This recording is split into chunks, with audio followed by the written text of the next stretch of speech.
अस्सलाम वालेकुम रहमतुल्लाहि व बरकातुहू। जी दोस्तों, कैसे हैं? आज का जो हमारा मौजू है कलमा मुहमिल में फ़र्क।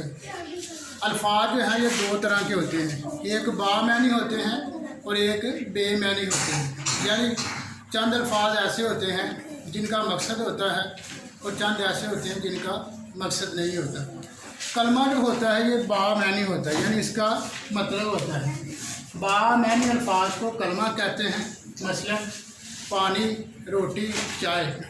पानी का एक मकसद है, रोटी का भी मकसद है, चाय का भी मकसद है। अब मुहमिल क्या है? बेमैनी अल्फाज को मुहमिल कहते हैं। मसलन वानी, बोटी, वाय। अब ये चंद कलमा और मुहमिल अल्फाज हैं। सचमुच, गलत सलत, बातचीत।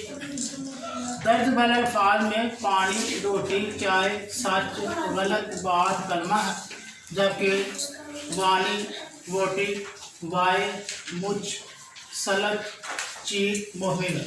उम्मीद करते हैं आपको कलमा और मुहमिल का जो फ़र्क है वाज़िह हो गया होगा। अगर आपको ये हमारी वीडियो अच्छी लगी, लाइक करें, शेयर करें, कमेंट करके। अल्लाह हाफ़िज़।